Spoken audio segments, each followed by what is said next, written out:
Sentire Media. Well, hello there, and welcome back to another episode of A New Life in Italy.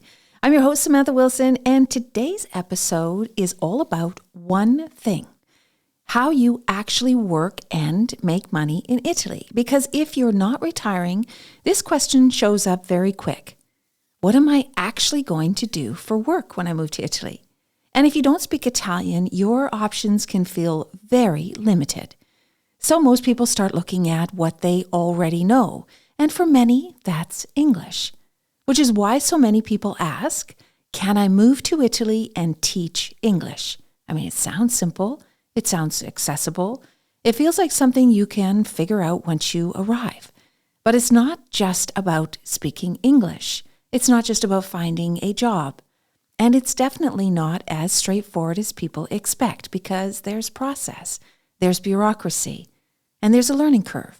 And there's a real timeline before this becomes something sustainable.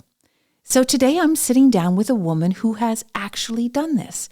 She moved to Italy, changed careers in her late 30s, built a freelance business teaching English, and now lives in a small village in Tuscany while working with clients across the country. We're going to talk about what it really takes, how long it actually takes to make money, where the real opportunities are, and what you need to know before you even consider this path. So whether you're just thinking about your move or you're already planning and trying to figure out how this is all going to work, this episode is for you. I'm Samantha Wilson, and this is A New Life in Italy, a show for people who love Italy and are quietly trying to figure out what it would really take to build a life here. We talk honestly about the practical choices, the emotional shifts, and the parts of this journey that don't always get talked about, so that you can move forward feeling informed, grounded, and more confident. If you're somewhere between dreaming and doing, you are in exactly the right place. Now, let's get into today's show.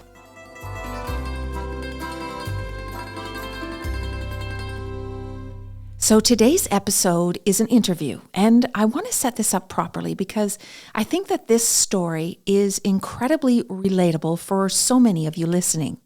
I sat down with Ashling, who is originally from Ireland and has now been living in Italy for about 10 years.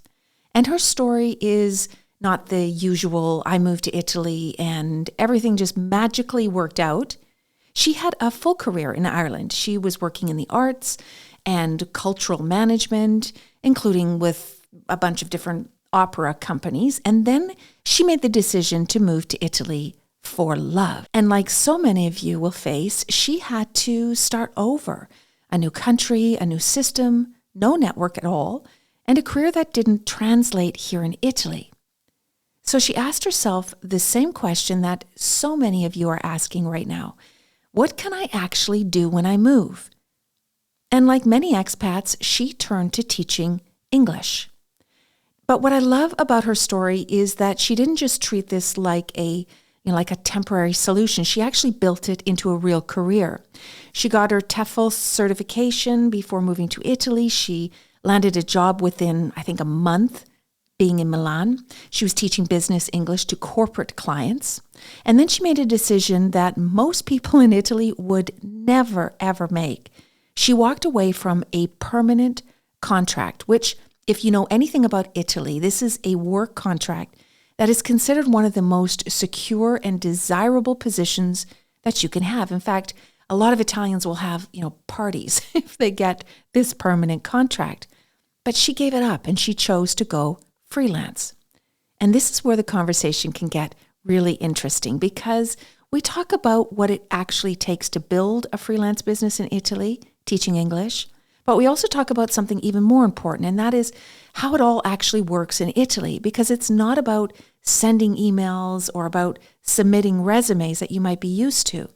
In Italy, it's about relationships. Ashling literally built her business by walking around Milan, meeting people face to face, knocking on doors, old school stuff, having conversations and building trust.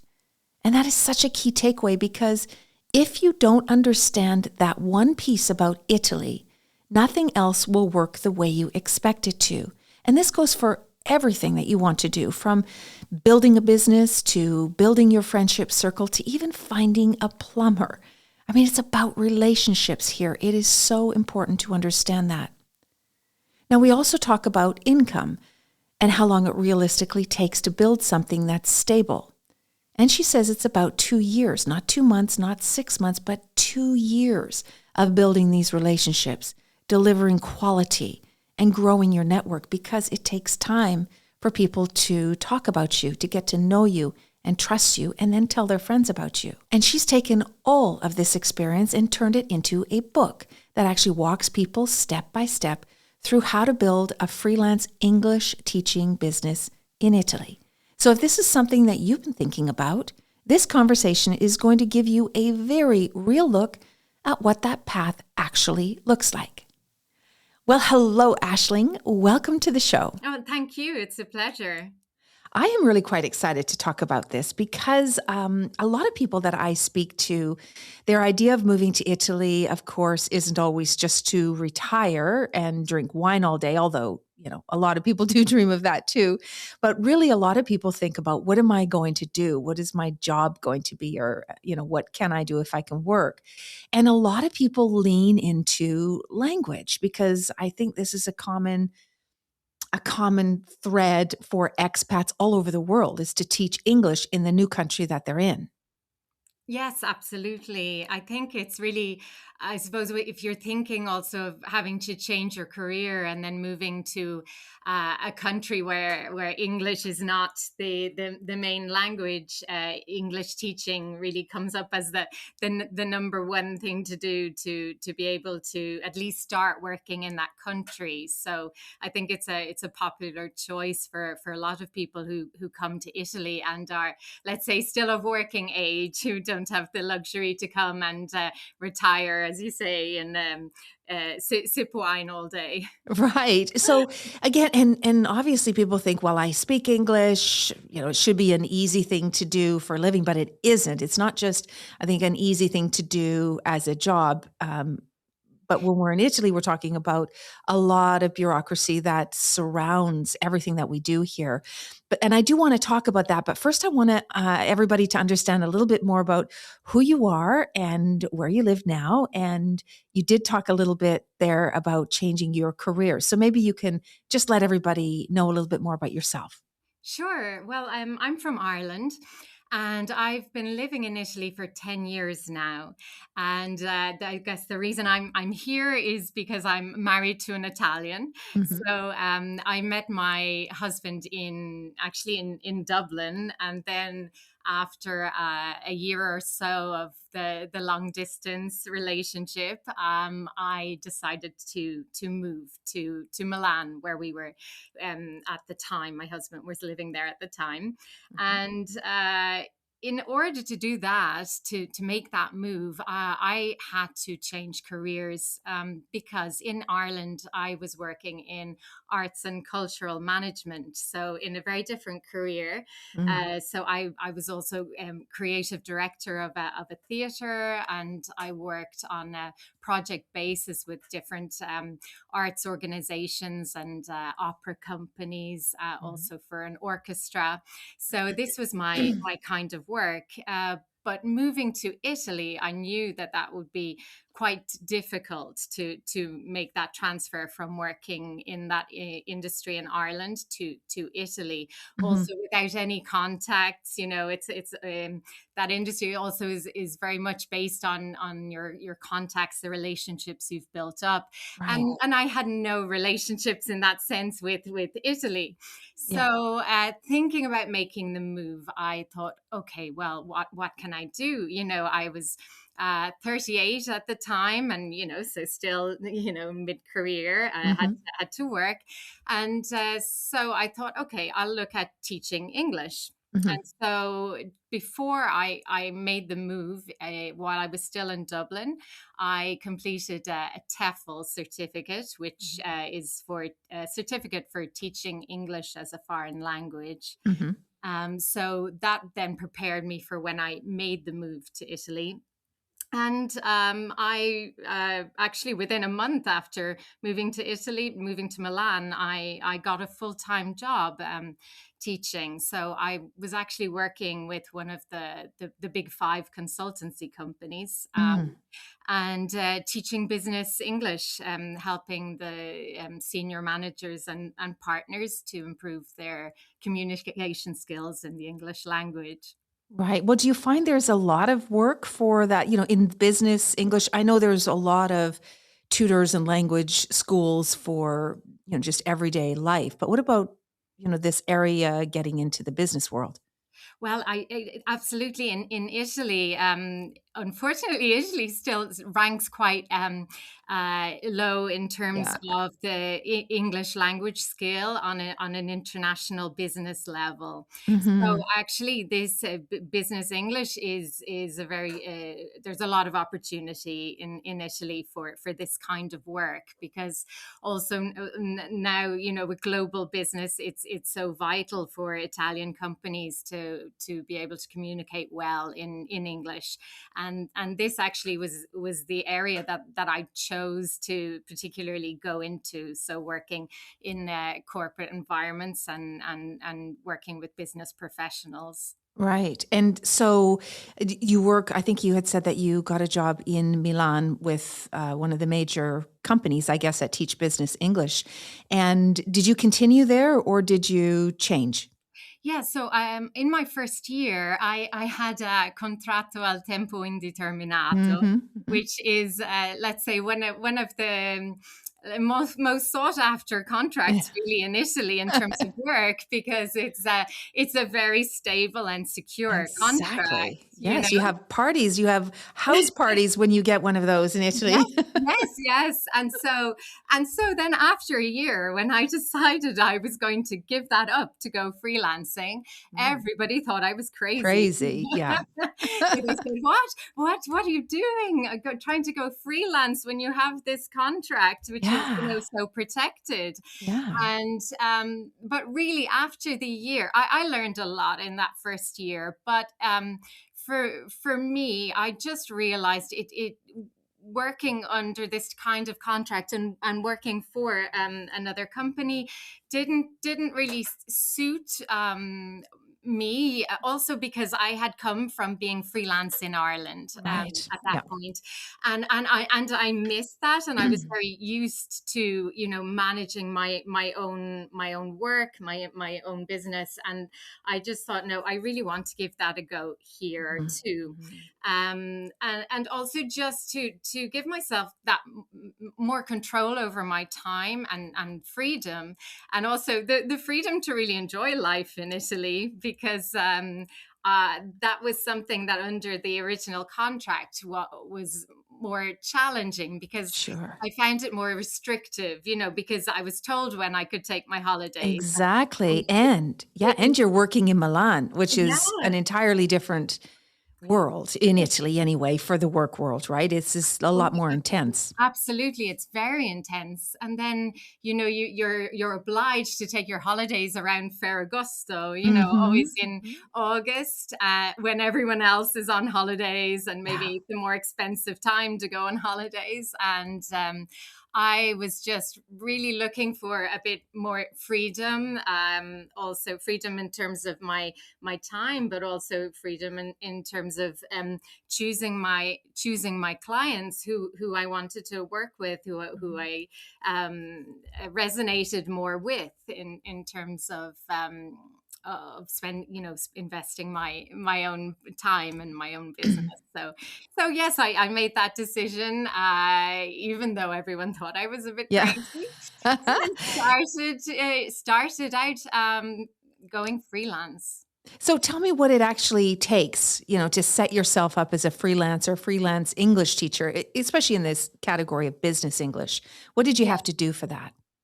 So, setting up here is very different to my previous experience of setting up in Ireland, because in Ireland it's quite simple to go freelance. There isn't a huge amount of bureaucracy around that. Hmm. Whereas here in Italy, it's quite structured. So the first thing you need to do is open partita IVA, which is basically your tax code that defines you as self-employed in Hmm. Italy.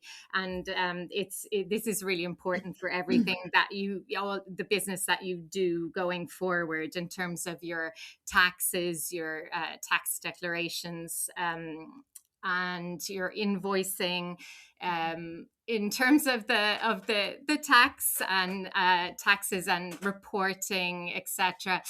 That is something that it was very different for It's me. a whole new world, right? Yeah, yeah, because in Ireland, I could do it myself. Yeah.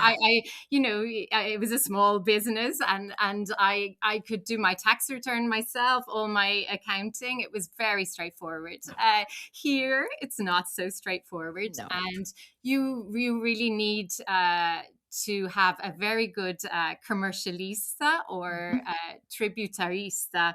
So Hmm. these are the two principal figures who would help you with your accounting and tax. Yeah. Here, as I'm sure this has come up in a lot of your other podcasts, it's not simple to manage the tax system in Italy, and you really have to rely on a professional who's going to really guide you through it, Hmm. and make sure everything is all correct. That's right, because the penalties are enormous if it's not correct. But also, I think that when you're working, especially what you're talking about is working with businesses to help them with their English. They're going to want to be sure that you can invoice them correctly because they want to write it off as an expense. So all of this needs to be done not just for the professionalism, but also for the tax reasons. Oh, absolutely. Yes. And even in the 10 years I've been doing this, things have changed, because when I started out, the invoices were paper, Hmm. and I would send paper invoices, and then you had to buy Marco da Bollo, which is like Hmm. a little tax stamp, and that was a physical stamp that I had Yes. to stick onto the paper invoices. Mhm. And but recently, in the last few years, the legislation has changed, and now it's necessary to send electronic invoices. So, on the one hand, it makes things easier from a reporting point of view, but then it does add that extra level of work, where you need a platform to be able to issue these electronic invoices. Mhm. And then the stamp is no longer a physical stamp. You also add that into your electronic invoices. Right.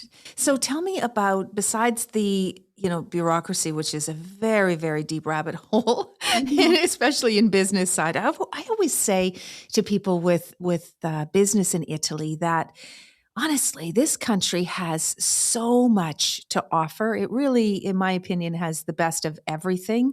If it would just fix the way business is done and the bureaucracy, this country would be unstoppable. And I talk about it all the time. And even from the point of, a large business to even a smaller freelance business, the same problems run through both versions. Yeah. And it's one of those things that need to be fixed. But in order for that to even be a problem, you have to have the business in the first place. So can we talk a little bit about, how did you find your clients? How did you even get started?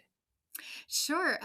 Well, when I started originally, I did a lot of walking around Milan, meeting, just going to meet lots of different organizations. I really just got out there and I invested quite a lot of time in Mhm. going in person to meet people, and really that's how things work in Italy. Yes, yeah. It's building relationships, getting to know people. They people are curious. They want to get to know you. They will really decide to work with you, based in my experience, based more on an initial meeting rather than necessarily all your qualifications and Hmm. experience, you know? Right. It's not about email here. You don't Yeah. email to pitch your services. It really is about relationship building.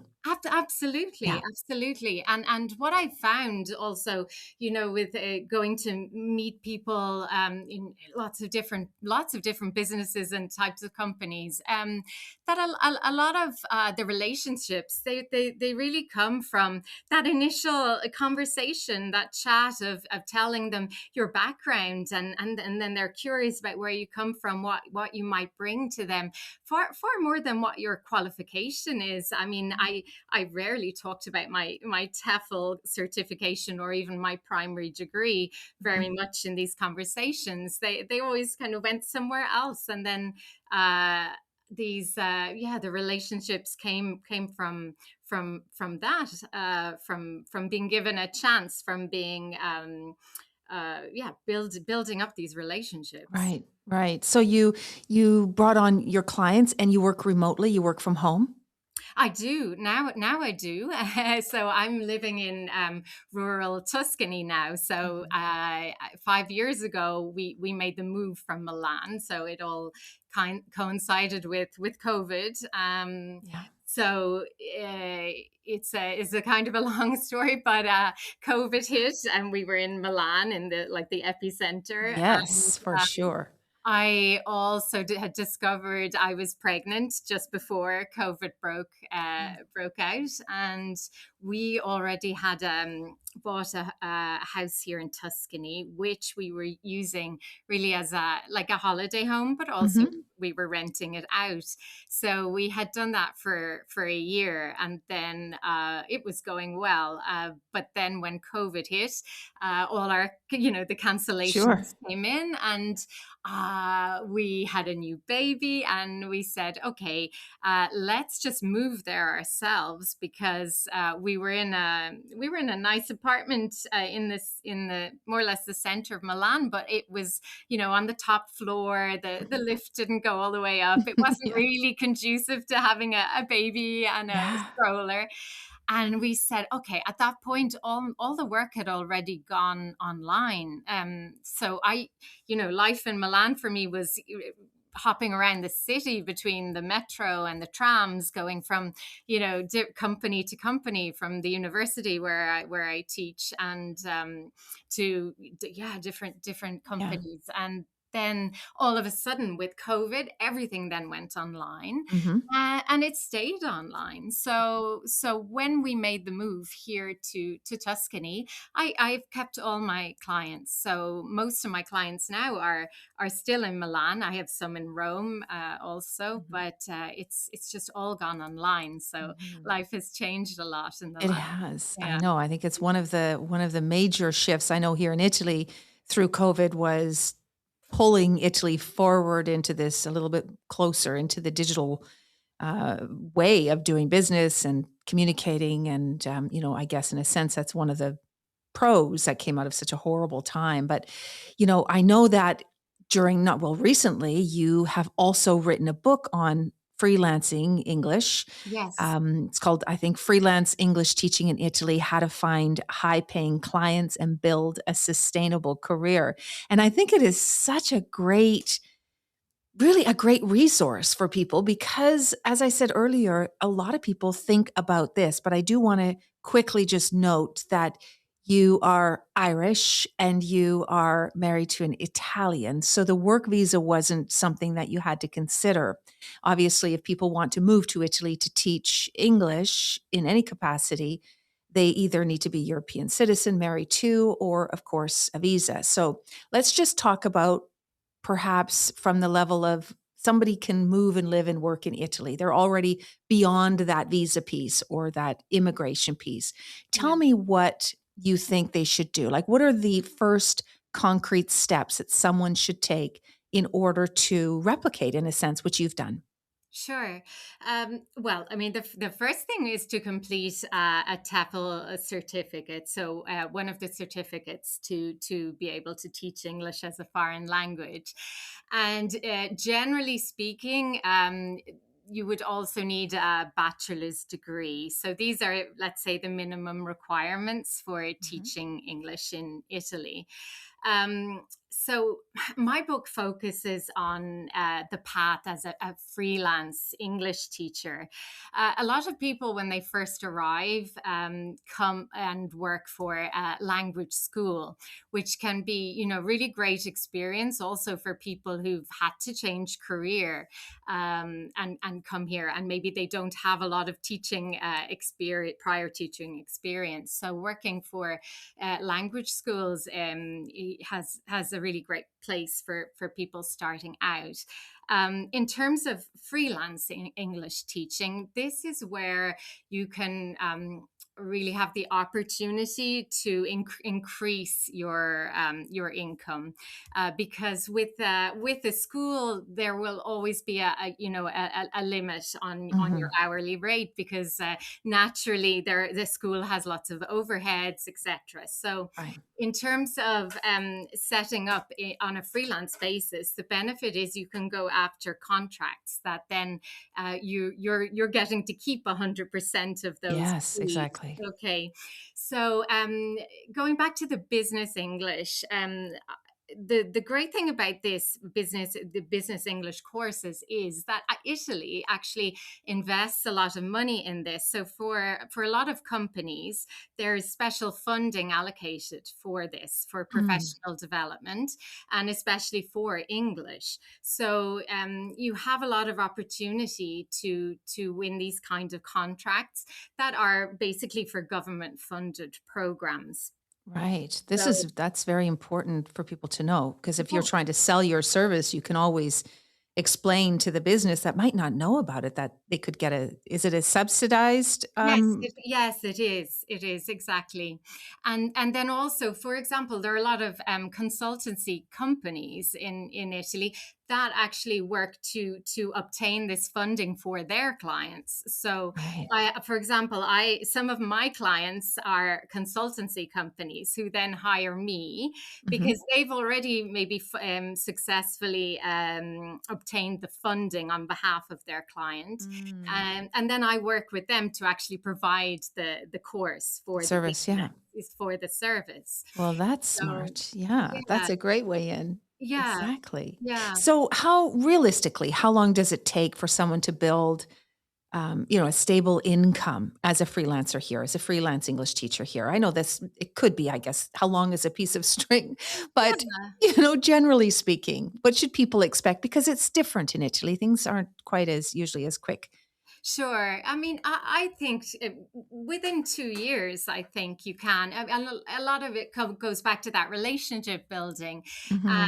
and just being able to, deliver quality courses, because it's all based on the quality of the work of your work at the end of the day, and if the Yeah. company is happy with that, and so in terms of the big business English courses, a lot of the work also, it's not just when you're freelance, it's not just preparing the courses and the teaching, it's all the other activities of looking after those relationships with your Hmm. clients, with the HR departments, and once you really manage those relationships well and work well with those people, Hmm. you will your work will keep coming back to you.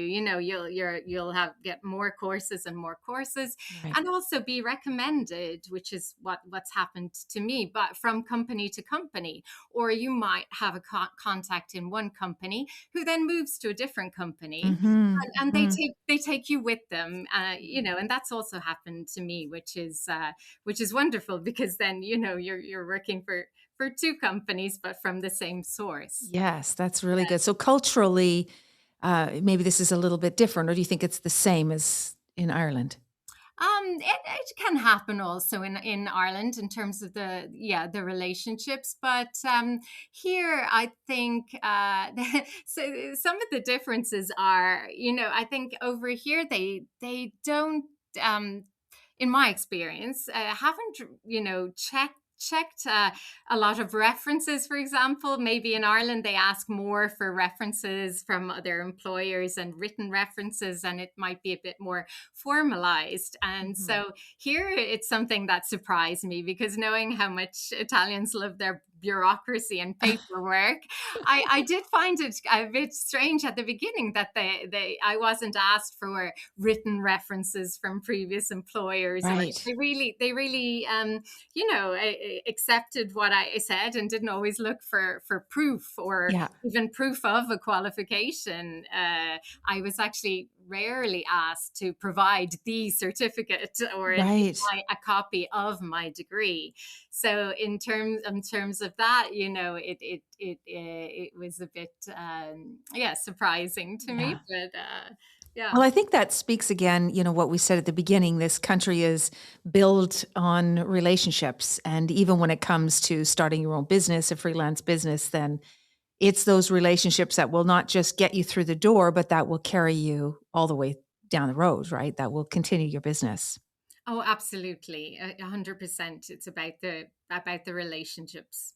Well, Ashling, this has been such a great conversation. And your book, I'm going to put in a link in the show notes. So, everybody who is interested in thinking about teaching and moving to Italy to teach English, I highly recommend that you get to the show notes and you find it and use it as a resource, because it's really very helpful. And is there anywhere else that people can find you online? Well, I'm on LinkedIn under Ashling Sullivan. Yeah. I'll Yeah. put that on the show notes as well. So if you need to get a hold of Ashling, that's where you can find her, and also find her book in the show notes. Ashling, again, a real pleasure to meet you, and good luck. And I'm sure we'll chat again soon. Thank you. Thank you so much, Samantha.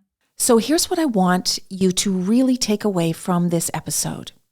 And that's the first reality check. And that is, if you are not an Italian dual citizen, or the spouse of a visa holder, or a visa holder yourself, then you cannot work in Italy, also not teach English in Italy. So before you dive down that Google rabbit hole, make sure that you have the immigration piece squared away. Now, second, working in Italy will mean that you will have to change how you work. It's different here. And that can feel a little bit uncomfortable for some people. It can feel uncertain. And at times it can feel like you are starting from zero. And in reality, you are. But what Ashling's story shows us is that starting over doesn't mean starting from nothing, because you are still bringing your experience, you're still bringing your skills, and you're able to adapt. And then once you're here, you can build something new in a way that actually fits the life that you want here. And practically speaking, if you're thinking about this path, here's what I want you to focus on. Number one, make sure, again, that you can legally work in Italy. Take care of immigration first. Get qualified before you come. Understand the legal and tax setup very early. Be prepared to build relationships. This stuff takes time, my friends. Don't just send in applications, and do not just email people. You'll need to speak to them. And give yourself time, real time, to build something sustainable. Because Italy rewards patience. It rewards consistency, and it rewards people who show up and stay. And if you can do that, there's absolutely a path for you here. Now, if you want to learn more about Ashling and her book, I have linked it to the show notes, and I highly recommend it if it's something that you're seriously considering. And if you're at the stage where you're trying to figure it all out, and your move and your visas and your planning, well, of course, that's exactly what we can help you with. All of the links are in the show notes.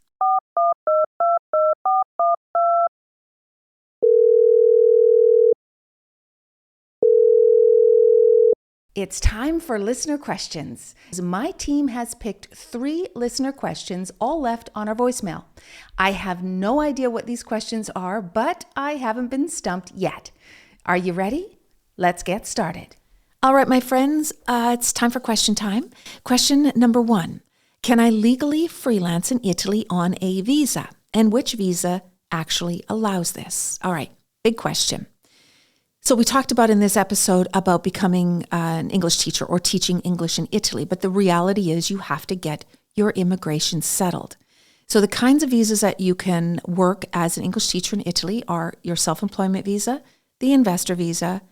If you are a spouse of a visa holder, like you're the spouse of a digital nomad visa holder, the spouse of an investor visa, the spouse of a student visa, all of these things can help you or allow you to work in Italy. Or you're the spouse of an Italian resident or the spouse of a European resident. All of these reasons can allow you to work in Italy. Now, a little bit of a note, the self-employment visa in Italy is excruciatingly hard to get. If you can qualify for any of those other visas, it is always better to do. Now, also remember that you cannot start a business and move to Italy as the business owner. So if you're thinking, well, I'm going to start a business teaching English to, business people in Italy, and therefore I will move to Italy and work in this business, this is not possible. You need to have another visa in order to come to Italy first and work. Now, if you need more visa help, there is a free guidebook, and I've put the link in the show notes so you can read more about each of those because it's really quite detailed, almost a podcast itself. Question number 2, how much does it really cost to set up a partita IVA and run a freelance business in Italy? So as a reminder, a partita IVA is like a little business. Think of it like an LLC or an incorporated, a little business in Italy. And you'll need to have one of these when you are running a business, when you're making more than actually 5,000 euros a year in Italy. So to set one up, you will need a commercialista, which is like a CPA or a tax accountant here in Italy. And the cost to set that up is about 500 to 700 euros, really depending on the structure that you're building. Of course, if you're setting up a big SRL, which is a much larger type of a company, which you won't be doing in this case. But if you were, there's different ranges. But just for a small, simple partita IVA for teaching English, about 500-700 euros. And the taxes, you'll have to talk to your commercialista because it depends on the regime, the tax regime that you have elected. If you are new to Italy, there's lots of great tax incentives, from a flat 5% tax to impatriati, which is 50-50. 50% of your income is tax-free and 50% is taxed at regular Italian rates. Now, I do have an episode talking about different tax structures in Italy that you can have a listen to. I'll link it in this episode. But those are the two things you need. The best takeaway here is you need to contact a commercialista in Italy. And we also have a couple of those too. You can head over to our website to learn a little bit more. And question number 3, can I come on a digital nomad visa and teach English? Now, this is a very interesting question because there's a couple of ways I can attack this question. Number 1 is if you are the spouse of a digital nomad visa holder, then yes, you can come here with the spouse and you can teach English. You can actually do anything you want. The digital nomad, however, is restricted to the activity or the work that they've claimed that they do to get the visa. So the question is, if your existing business with existing clients and you have a degree in teaching or something related and your business is teaching English, then technically, yes, you can come as a digital nomad and come to Italy and continue to do your English teaching online as a remote worker. But keep in mind, you cannot be working for Italian businesses on the digital nomad visa. So this is where your restriction is going to be. So if you're thinking of moving to Italy to start a business in Italy and teach Italians, say, business English like Ashling did, the digital nomad visa is probably not the way to go because it'll be with an Italian company. But if you're the spouse of a digital nomad visa holder or even a student visa holder or investment visa holder, then absolutely, anything you like. Before we wrap up, I want to remind you of something. You don't need all of the answers right now. You just need the right questions and the space to think clearly. If this episode helped you feel more grounded or less alone, that's exactly why the show exists. You can find all of the links and the resources that I mentioned in today's episode in the show notes. And if you want to go deeper, head over to smartmoveitaly.com for more ways that we can help you make your move to Italy a whole lot easier. And if you're enjoying the show, subscribing, leaving a review, or sharing it with someone that is also dreaming about Italy, helps more than you know. Thanks again for spending time with me. I will see you next week. Ciao for now.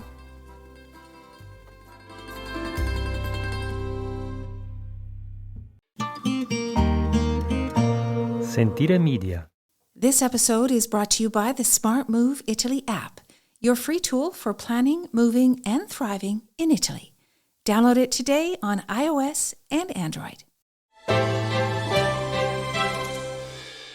Hey, podcast producers and show hosts. Do you want to join a podcast network that celebrates all things Italian?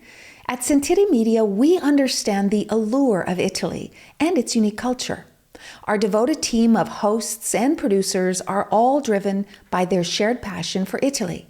And we work tirelessly to create the best lifestyle podcasts and content that will whisk you away to the very heart of Italy. With us, you can savor the mouth-watering flavors, get lost in the stories from the past, break down the cultural barriers, and truly immerse yourself in the vibrant traditions of this intoxicating country. If you have a great podcast idea or are already in production and would like to join Sentire Media, head over to sentiremedia.com, that's SENTIRE media.com, and find out how to submit your show.